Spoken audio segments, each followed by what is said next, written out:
All right, welcome everybody to the very last Inglorious Bastards podcast episode. I'm kind of transitioning from that moniker to the long-winded one because I am transitioning now to a different set of stories. But tonight is a very special night, like any of the nights where I'm really excited to introduce somebody to you. You guys know how much I love the interviews. I'm very pleased to say tonight that we are sharing our last episode with Shawn Marchese and Alan Sisto of the Prancing Pony Podcast. Welcome, you guys. Thank you so much. Good to be here. Thank you very much for having us. It's a pleasure to be here. So, I think you guys need no introductions. Well, I would like to start with this. Sure. The Prancing Pony Podcast won the 2020 Tolkien Society Award for Best Online Content. Is that correct? Right. That is correct, yes. That is correct. Congratulations, you guys. Thank you. It is so deserved. And I tell you why. Number one, you guys have one of the most polished shows out there. I mean, just the overall, just the quality of it, and I think probably that comes from Alan. You're a voiceover artist? I've done some voiceover work before. Yeah, I'd only been doing it for a few months prior to us starting the podcast, and I think that shows in our first season's audio quality. But we did pick up some techniques along the way. So yeah, I would add that it's just something that we've always felt strongly about since the very beginning. And, and when I say we, I mean primarily Alan, and he convinced me pretty quickly. but yeah, it was something that we knew that we wanted it to be something that was easy to listen to. Yeah, and so exactly. Shawn, you're a rock and roll connoisseur and in your spare time, a film producer, right? I've done a little bit of indie film production. Yeah, that's correct. You can actually see one film that I co-produced is actually on cable at times. It's called Last Girl Standing, and that's a project that I was involved with a few years back. But yeah, I've done a little bit of indie film production, just kind of doing stuff on set, the kind of things that you do when you're just making a movie with a crew of like 12 people. Yeah. Mm-hmm. It's not my day job, though. It's just one of many things I've done to fill the off hours, which are now consumed by podcast creation. Exactly. Yeah. Totally. And we're creators, right? Like, I think probably you guys have that bug just like I do, right? Like that need to tell a story or to create something, something that, you can have the most rewarding job in the world. I work with kids. Yet there's that part of me that wants to sub-create. Yeah. So you guys got started podcasting in around 2016. That's right. But you were involved in Tolkien long before that. Is that right? I've been involved with Tolkien's work since I was 10, which I don't know, is about 130 years if I do my math right. And that's when I first discovered the Hobbit. I actually discovered it through the book of the Rankin and Bass animated film. I didn't see the film first. I read the book first, but it was with the illustrations from that. Yeah. And then I saw the film, and then, after that I read The Lord of the Rings and so on and so forth. But yeah, been involved with Tolkien's work since I can really barely remember. As for myself, let's see. I first read Tolkien's work in 1991. I was you had to go and put a year on it, Shawn. I mean, really? Really? Because if I had to put a year on it, what year that is. It's going to be 1978, and that really makes me feel old. You did say Rankin Bass Hobbit, so I think people can find it. That's true. Oh, yes. Maybe we keep away from the years here. Although I did bring up 2016, so it's you can blame me for that. Fair enough. There you go. But no, I was 15 years old, I think, and I'd read a reference to the famous story about how Tolkien wrote in a hole in the ground, "There lived a hobbit" on the back of an exam paper that he was grading. And as a teenager, this was just like the coolest thing that I'd ever read. I was like, yeah, it's like an act of rebellion. You're supposed to be working and you're going to slack off at work and you're going to start writing a story. And I just thought that was the coolest thing. And so I bought a box set of The Hobbit and Lord of the Rings and dove right in, and I never really left. I went straight on into the Silmarillion and Unfinished Tales. I didn't understand any of it, but I went straight on and read those, and then Book of Lost Tales, and I've been kind of playing around in Tolkien's world ever since. The first time I picked up the Silmarillion, I wasn't quite sure what I was reading, but I knew that I loved it I happened to be training for a marathon, and I consumed it on audiobook, and so I Feel did. the booming voice, Yes, he did. and the incorrect pronunciation of Ilúvatar. Ilúvatar, the one. So you guys, so let's fast forward. You're in a Facebook group, right? Yes. Yeah. Is So that where you met? Yeah. that's correct. Yeah, we were in a Facebook group that prided itself on at least having a small subset of people who were devoted to the books rather than to the films and memes Yeah. and articles about actors and things. And I There don't are- say that with any denigration, of course, but No. there was a corner of us that were interested in the books, and they had these book week posts, and they'd been going on for probably about a year, most of 2015. And Shawn and I had gone back and forth, writing these little articles. Basically, they went from short Facebook posts to longer articles to longer articles. We were sort of one-upping each other. Essays with footnotes and like how many secondary sources can we reference in this? Yeah, 2,000 word Facebook post. It got a little out of hand. It was pretty fun. Yeah. And of course, people enjoyed reading our stuff, and they would engage with us on our threads, and we would engage with each other on the threads. And it was clear we were very like-minded. We saw the text in similar ways.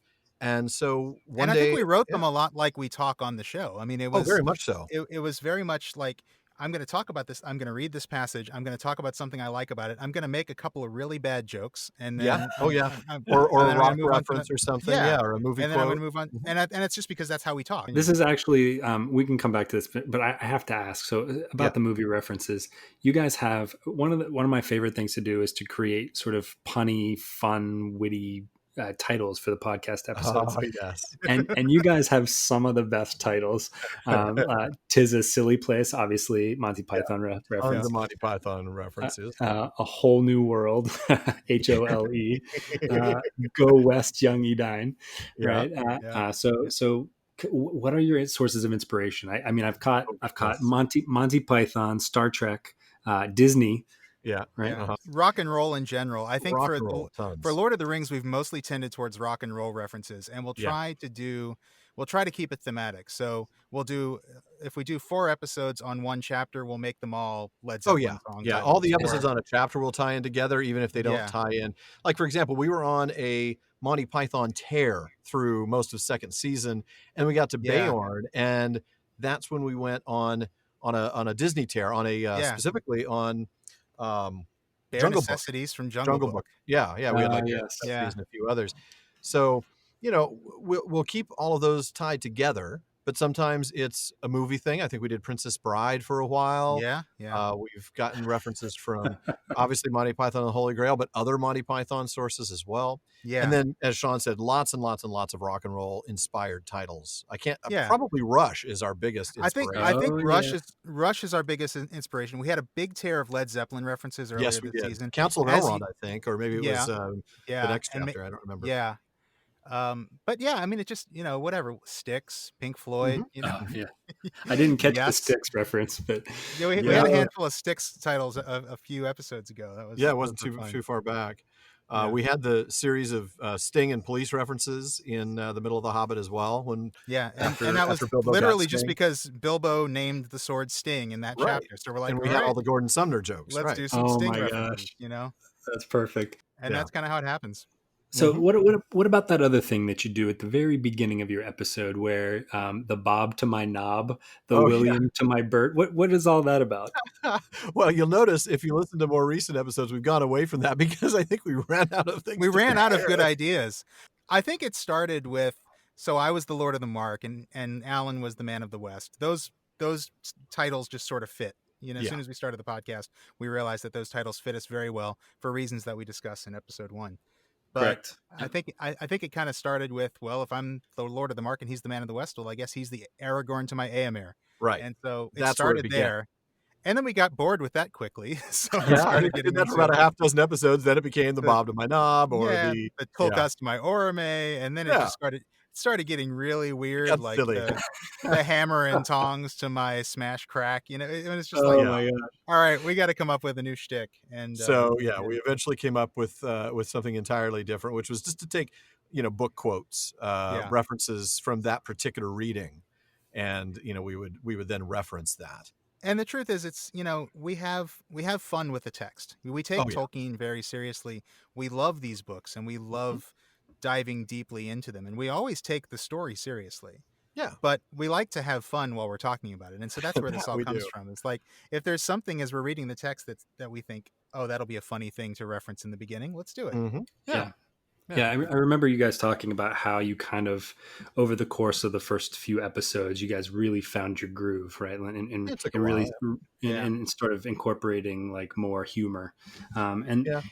I think we weren't sure how funny we could be. Like, not how funny we could, like, I think we both, think of each other as funny guys, but I think it's like, how much can we get away with in terms of like making, Yeah. being silly on the show? That's And the thing. I think we were both a little nervous about how funny we could be, and it was probably somewhere between episode 8 and 12 that we finally started yeah, kind of breaking loose a little bit. And it took us, I think, that long just to get used to each other's on air, if you want to say it, on air personas, and sort of find our role. Like how are we going to interact with each other, not just how would we interact with the text. yeah. yeah. And so how have you sort of delineated the roles on the Oh podcast? goodness, it's taken some time, but clearly, even though I'm sort of I mean, I say I was the initiator, meaning I just reached out to Shawn and said, "Hey, you want to do this?" I mean, other than that, it's been both of us all the time. But when I started it, I kind of saw myself as, it's my show and Shawn's my co-host. But that took like an episode and a half before I realized that wasn't going to work. We're definitely partners, and now I realize I'm the comic relief. Shawn is Shawn's the word nerd, and I'm the dorky comic relief who comes in and says the inappropriate comments here and there. Well, those are the people you need on the podcast, Alan. I'm That's telling you. that's what makes it fun. I think. Yeah, I'm always gonna. I have a tendency to just do these long, drawn-out explanations of something, and Alan will just cut through it, because otherwise people are just going to fall asleep. I know it's interesting, but still, It there's is only so interesting. much. It's fascinating. But It yeah. is, but still, Alan will just cut through it with the perfect joke, and we crack each other up, and we figure we if we're do. cracking each other up, then somebody else is going to like it out there. It's true, because we don't actually, so many of our funny references are totally, totally off notes. I mean, we have notes. Anybody who does a podcast has some notes when Yep. they're going in. Sure. And ours is primarily, hey, this is the opening reference we'll make. Here's what our intro segment's going to be about. And then here are our outline points with maybe some discussion things, quotes from secondary sources, so we have them handy. But all these really funny things, 98% of them, totally off the cuff, Yeah. totally random, Right. especially music references and movie references. Yeah. And sometimes I think Alan just spends my readings waiting to make a joke, like Sometimes I thinking about do. the perfect joke to make. Yes, Like I do. I'm thinking back to, was it the Kirion and Eorl? Oh gosh, reading? yes, on the Tolkien reading day a couple seasons Yeah, ago. and it's like this really, it's really Long, I intense, mean, half an hour really reading of long, Carry On and Aoral. Yeah. intense reading, and then Alan cuts through at the end with the Kansas reference of Carry Kirion, On, my wayward son. And That's great. it just came out of nowhere, and it just really kills did. me. Yeah. So I'm looking at like, from 2016 on. I mean, there's over 100 episodes at this point. Mm-hmm. Oh, yeah. So if someone were, I'm going to pretend that they have never listened to the Prancing Pony podcast, and if somebody was coming to your podcast for the first time, would you say start at the beginning? Well, you listened to the show, so our next Well, line is start at the very beginning, because it's a very good place to start. But, and I think Shawn's going to say this as well, not necessarily. You could start at the beginning of season 2 if you wanted to start with The Hobbit instead. I think that'd be perfectly fine. Or even start with season 3, episode 1, if you wanted to dive into Lord of the Rings. Yeah, I mean, I think the important thing to know is season 1, we did the Silmarillion, and we did that for a reason. We wanted to make sure that we called out specific themes from the Silmarillion, and it was a text we'd been talking about a lot. We knew it was the place we wanted to start, and we knew we wanted to use the knowledge of the Silmarillion to inform the Hobbit and Lord of the Rings rather than the other way around. To illuminate it, exactly. And that's why we did it that way. But if you're, if you haven't read the Silmarillion before, well, first of all, if you haven't read the Silmarillion before, our season 1 is actually a pretty good way to get, kind of through all the jargon and all the names. We've and all that stuff that gotten tends to scare people away. We've gotten emails from a lot of people who've said, you guys are the secret sauce. We finally made it through the Silmarillion because of you. Yeah. We get that a lot. And yeah, it's a high honor. We're super grateful that we've been able Absolutely. to help people. Yeah. But yeah, if you're not interested in the Silmarillion, maybe start with episode 1 and 2, because we touch on fairy stories and mythopoeia, both of which are very important. But then you can jump and then to The jump Hobbit or ahead. The Lord of Yeah. the Rings. Mhm. Yeah. I definitely think those first 2 episodes, even though they Yeah. were our first 2 episodes, And they and that are shows. correspondingly a little rough. Yeah. Yeah. But still, the content is there, and we Yes. really wanted to focus on some of the thematic stuff from Tolkien's essay on fairy stories and his Mhm. poem Mythopoeia, which is exactly what we did in those 2 episodes. Yeah. You know, I've heard you guys say that before, that the first couple episodes are rough, but I got to be honest, they're not that rough. They're really good, Oh, and thank you. Yeah.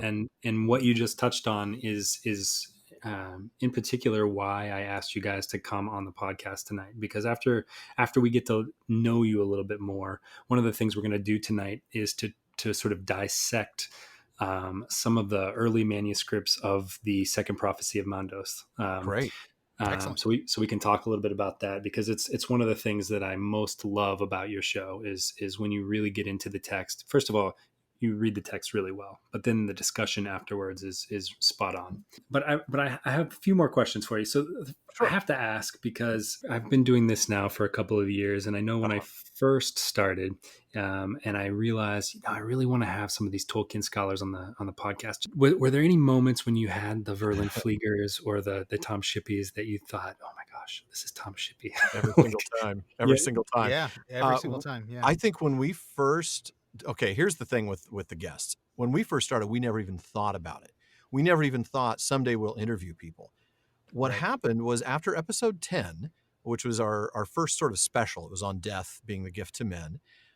We had Andy Higgins reach out to us, who co-authored A Secret Vice with Dr. Dimitri Fimi.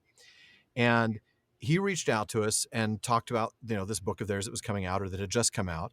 And could they appear on our show? Wow. Could have knocked Yeah. us over with a feather. We're like, Yeah. could you? Yes, Could you you? could. Absolutely. Please. Yes. And Don't then, of ask course, twice. Yeah. it went really well, and we loved talking to them both. And, it was just an amazing experience. And Mhm. after that, we realized, wow, we can do this. Yeah. And we got some ideas of some few people to reach out to. But Simon Tolkien, I think, was the second That one was we the got next on, one. right? And I have to tell you, Yeah. that was the one I was most afraid of. Yeah. Because he So is a this is- Tolkien. So it was Yeah, I really, mean, really this is- terrifying. This is J.R.R. Tolkien's grandson, Christopher Tolkien's son. Yeah. Right. So yeah, that was pretty intimidating. cool, and it was quite intimidating. But He was a no, very he- nice man. But he had just written a book that was Yeah. actually quite relevant to fans it of was Tolkien. World War 'Cause it was about I. World War One, and Exactly.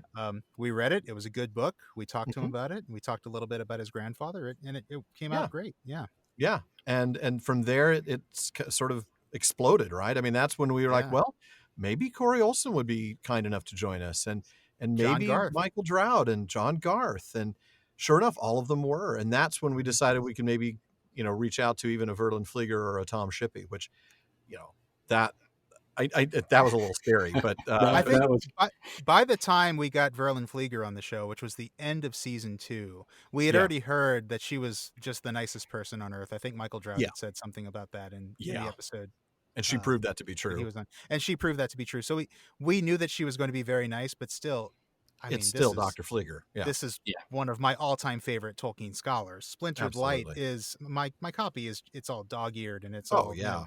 I've flipped Notes in through the it so much. margin Yeah, and- it's an amazing book, and I've used it so much. I have 2 copies of that book. I believe it. That's Yeah. smart. Very I'm not smart. sure how I ended up with 2 copies of that book, but they are very sweet. And Verlin's actually, I think I've told this story before, but she's the professor kind of like Yeah. that professor vibe. And I remember when it was the first time that I felt really self-conscious about my Inglourious Bastards title on my podcast. You don't need to. We were on our last episode with her that just aired. Our episode 178, the very end of season 4, just released. And during that episode, she quoted the very famous Dyson quote, "Oh no, not another bleeping elf." But she didn't bleep it. We had to, because we didn't want the explicit tag on Apple. Oh yeah. So yeah. Oh no, she's great. She is great. she We is just great. got to see her at Mythmoot, digital Mythmoot, of course, but it was fantastic. Her talk was great. And then she just released that book, Arthurian Voices, which, wow, there was a reading from that was just mind-blowing. Her writing is top-notch. She has this amazing way of dropping bombshells on you that you read them and you realize that is so obvious. I can't believe I never thought about it. And it changes before. your entire perspective. just And she does it changes the in a entire sentence. perspective. Yeah. She has this Absolutely. incredible economy of words where she can just say so much in so little. Yeah. Like nobody else. Yeah. Well, Dr. Flieger is going to come up again here when we start talking about the second prophecy of Mandos. Okay. But would you guys like to go with me on a little journey here? We're going to Of do, course. this is a tribute to the Prancing Pony. We're going to do Okay. a lightning round. Like we do with our North Wing guests. Yes. Yeah. So I have a few questions here for you that are relevant, but Okay. maybe a little off the wall. All right. Favorite age to discuss? The first. I think that was the easy question. I kind of knew that one going into this. All right, here we go. Starting to get a little harder. Which elven tribe do you most identify with? Ooh. Teleri. Yeah. Noldor. Is it Teleri because you're a singer? Teleri because I live on the coast. Okay. And because the Noldor are a bunch of kinslaying jerks. Oh, ouch. And because the Vanya are just like, OMG Manway, and they don't do anything. They don't do anything at all. They just sit around all day watching soap operas. Well, we don't want to have any kinslaying here. We don't know kinslaying here, so agree to disagree on that one. There you go. I have to go Noldor because even though they make mistakes, they're just so interesting when they make them. They are. Of course they are. They're the whole history of Middle Earth. I mean, they really. are. And when I say Noldor, because I knew you were going to say Noldor. And when I say, like, I'm not like Feanor, I'm like maybe like Finrod. I want to be a Finrod. Of course. Finrod's awesome. He's my favorite elf of all time, right? Exactly, yeah.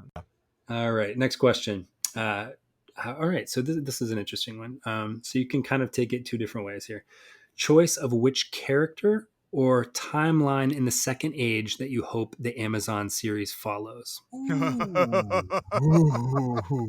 I first on this one? Yes, you are. Have fun. Man. Ar-Pharazôn. I really want to see the fall of Numenor, and I want to see I just want to see what they do with Ar-Pharazôn. The Greek armament. Yeah. I mean, I really would like to see that, but I hope they start early enough that we see when they were good. So I'm going to say Tar Palantir. Oh, there you go. I could have sworn one of you would have said Aldarion. That's a good story. I love the story of Aldarion and Arendis. I think it's great, and you could do a whole season on that story. It's just hard to fit it into the context because it doesn't connect to the larger arches. I thought maybe that's what Amazon would like. The fact that they had a little more freedom in their story. A little more freedom. See, what I think they're going to like about Ar-Pharazôn is they can make it really dramatic. They can really make a soap opera of it. Super dark. I mean, you're going to get like devil worship out of this stuff. Now I'm not talking about like how much I want to see that stuff. I want to see like Ar-Pharazôn, like the character study. I think it's I do too. I do too. I'm just saying that if you're Amazon and you're thinking about how much money you're spending on making Lord of Rings / Game of Thrones, then what better way than to have Sauron, human sacrifice. And then the lightning slaying people in the streets. And then I actually am looking forward to the moment where Ar-Pharazôn steps on the steps on the Undying Lands and basically says, oh shit. Yeah. I'm sorry, you're gonna have to edit that. But like, no, the mountains are coming down. I screwed up, man. I was thinking of like the Hagrid thing from Harry Potter, like, oh, you shouldn't have done that. I love that. That is great. Yeah, that's going to be the moment, isn't it? Yeah. Man. Well, those I referred to them in the lay that we're going to play later tonight as the Golden Army. So Ar-Pharazôn will make an appearance in the lay tonight. Yes, he will. All right, next question. Last or most memorable Dungeons and Dragons character? Oh goodness. Well, my most memorable Dungeons and Dragons character is literally a character whose name escapes me because it's been so long since I played him. But I never played anything other. I was always a paladin. I'm always that's who I am. I have a real hard time playing against type. And I've always been this lawful good, sword and board, healing hands, detect evil paladin. That's just who I play. And that's why it's memorable, because I've never really played anything else. If I played again, I wouldn't play him. I would play somebody a little more fun. Yeah. A little more, freedom. In the 1980s, Gary Gygax wrote a series of novels about a thief character named Gord the Rogue. I don't know if anybody out there has read those or remembers them at all, but I read those books when I was a kid, and I loved them so much that my next character that I rolled after I read those books basically just ripped that character off. So it was like it was a true neutral thief. He only dressed in gray and black. I figured out a way to make him shapeshift into like a panther or whatever it was. Like it was all kinds of. I basically just totally ripped that character off. And Was my that friend was that in the hated me for it. Greyhawk? Was that Greyhawk campaign? Or It Greyhawk did. adventure? It started with the Greyhawk adventures. Yes, very Okay. perceptive. That's probably why I ended up not being very familiar with it, because almost everything I did was Forgotten Realms, so I Yeah. didn't. Right. So and he wrote 2 books in the Greyhawk Adventures novel series that were in that setting. And Okay. then he branched it off and he came up with his own series on it that wasn't published by TSR. I don't know what happened there. Oh, but, okay. yeah, and no, I love those books. I ate those books up. That's And so awesome. I just totally ripped off that character. That was my most memorable one, only because it was just completely bit off of Gary Gygax's own It's easy to remember something you stole. Yeah. Well, the next part. So I'm transitioning after this episode. I'm going to take a month or two off, and then I'm transitioning to a story which will be more of like a performance art thing based off of fun. a Forgotten Realms campaign that we did. Oh, cool. All right, next question here. Yeah. You guys will like this one. Which Holy Grail knight do you most identify with, or which is your favorite? Am I first on this one? Does it have to be the Monty Python Knights of the Holy Grail, or like actual Ooh, you're finding a loophole. I Knights like of the Round Table? Because there's a difference. Yeah, well, I was, is looking back at your podcast titles. That's what has inspired this question. So we got to go Monty Python. We think. got to go Monty Python, absolutely. Bedivere. I'm a huge Terry Jones fan, Yeah. and so yeah, Sir Bedivere is hilarious. It's just Oh goodness, see, Is that's the thing. that so? If she weighs the same as a duck, he was like the smart one of the group. yes, okay. You know, The scientist. how do you know so much about swallows? You know that guy. Yeah, Sir Bedivere, right? Yeah. Sir Lancelot the Brave. Oh, I knew it. Sir Lancelot the Brave. Yes. Storming the castle. Oh yes, and of course, I just the bridge. Message He for gets you, the sir. bridge question right. What is your favorite color? Blue. Yeah. Go on, off you go. Thank you very much. That's easy. Yes. Oh, that's great. Next time I see you running at me with a sword, Alan, I'll run away. You'll have plenty of time to run away. Yeah, exactly. All right, last question, last lightning round question. All right, and I think maybe you could probably talk for a little bit about this if you want. Right. Is there? Let's pretend you go to the Bodleian and you open up this chest that they had, and they say, "We just found this." Right? It's a whole bunch of other writings. Here's the question: Is there any particular lightly mentioned item or character from Tolkien that you would love to see a manuscript about? Oh, okay. Look, I know I'm first on this one, and I'm almost wishing I wasn't. I know a lot of people would love to know more about Tom. I actually fully embrace the idea that, like Tolkien said, Tom is a mystery. Tom is an enigma. Great. Let's leave him that way. Yeah. Oh, goodness. There's so much to the world of Middle Earth that we're just barely touched on, Yeah. Yeah. What happened to the no man's land out in front of Mordor? What happened? What kind of weaponry did he use that just scorched the earth for thousands Destroyed of the years? earth. Yeah. What's going on in Rune or in Harad or in what happened to the Blue Wizards? What happened to the Entwives? Those are all super important questions. Yeah, God. Pass. You can pass. Yeah, I don't know. I mean, if we answer any one of those, then we want to answer the rest. I'm okay with it being where it is.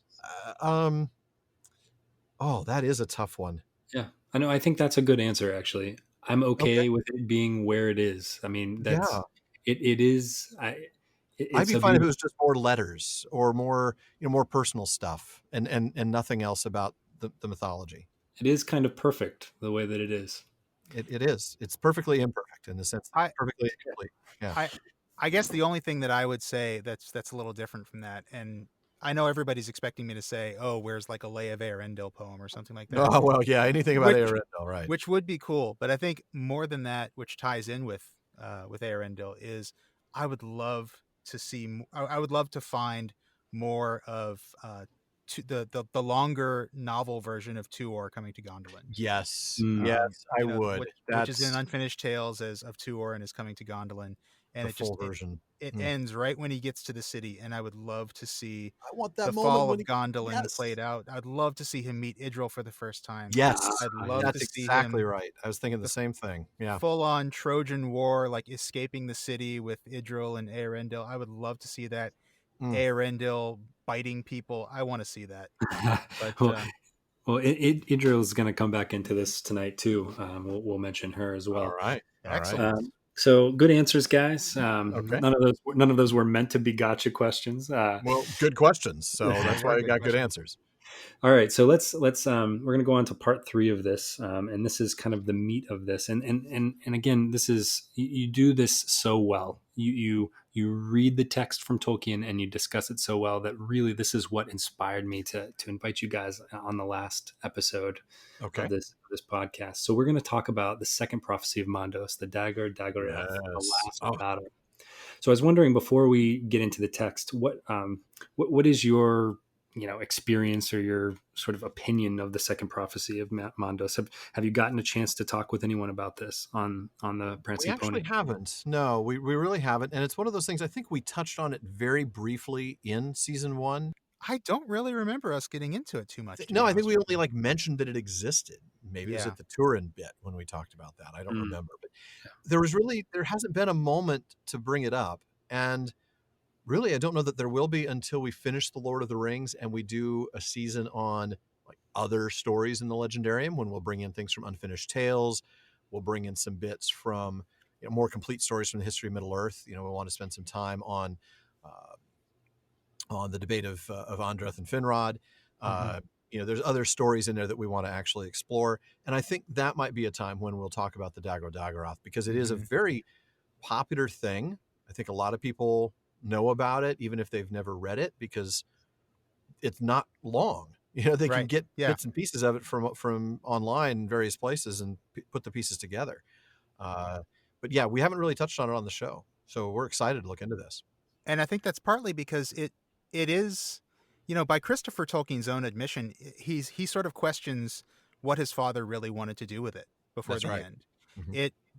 The texts that we have of it primarily come from the first half of the history of Middle Earth, which is the stuff that was written earlier in Tolkien's life. It was when he was just getting up to basically when he was writing The Hobbit, maybe right after that, but before he had really gotten into The Lord of the Rings. I think it's all.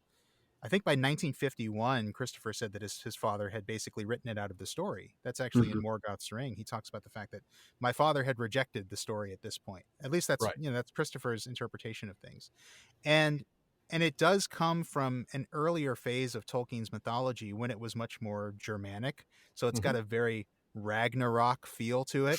Yeah, it does. It's very much that sort of classic pagan end of the world myth.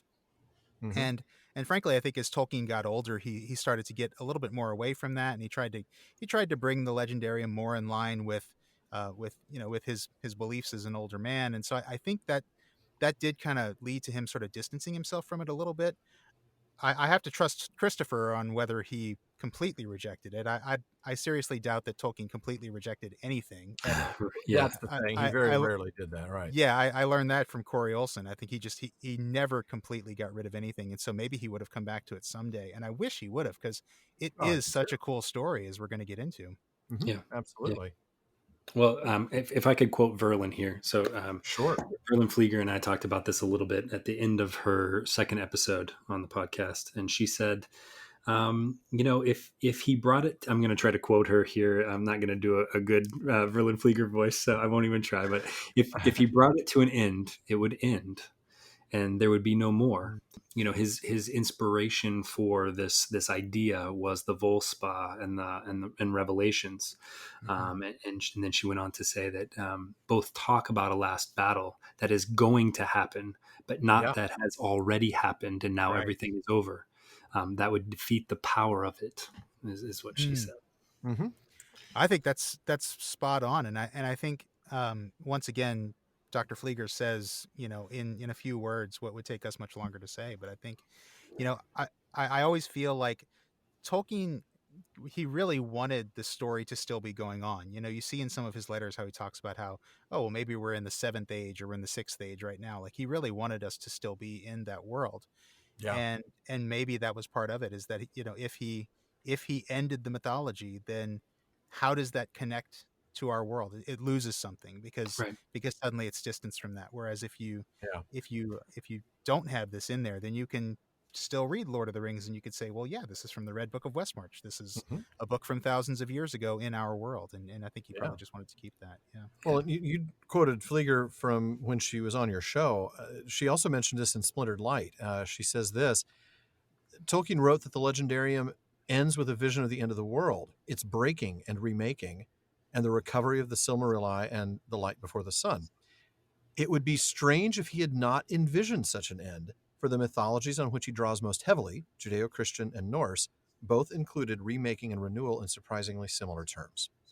Mm. So, it does make sense that Yeah. he wouldn't have completely given up on it. Yeah. Yeah. Yeah. And I think he says something similar in Our Favorite Letter, doesn't he? He He actually says, does. And Tolkien says in letter 131, this legendarium ends with a vision of the end of the world, its breaking and remaking, and the recovery of the Silmarils and the light before the sun, after a final battle which owes, I suppose, more to the Norse vision of Ragnarok than to anything else, though it is not much like it. Hmm. And Mm. the thing is, this is why I don't think he gave that up, because that letter, you realize, letter 131, was written to Milton Waldman in 1951? 1951, which is right Yeah, around the same time that Christopher thought that he was getting rid giving of it the up. idea. Yeah. Yeah. So, I think it's at this point a little tricky to assume that he did. I mean, I'm not going to fault Christopher. The man had a million decisions to make Well, as to what to yeah. include and not include, and I hold no grudges against him for what he Clearly, he decided. had some reason for believing that his father had rejected it. But Right. again, I think the truth is much more complicated than that. Maybe I can explain to you a little bit about how the characters in our story going through this learned of the prophecy, the second prophecy of Mondos. And of course, this is such a rich thing to build a Dungeons and Dragons campaign around. When we Yeah. first started, of course, when they were low level, I wasn't even thinking about the last battle. But as we progressed through this world, it was an excuse for me to learn more about the Legendarium, and I really delved into the next, going from sort of Middle Earth proper. I really delved into the Book of Lost Tales, where when the characters went over to Erisea, and then of course later Aman. But this text, they discover, they didn't learn about the prophecy all in one place. I broke sort of there, I guess in 1937 there was the Quintus Silmarillion manuscript that Mhm. it didn't obviously make it into the finished Silmarillion, but I broke it Correct. into three pieces and I kind of added a fourth piece. And if we could, maybe the best place to start with this would be to read a little bit of the text.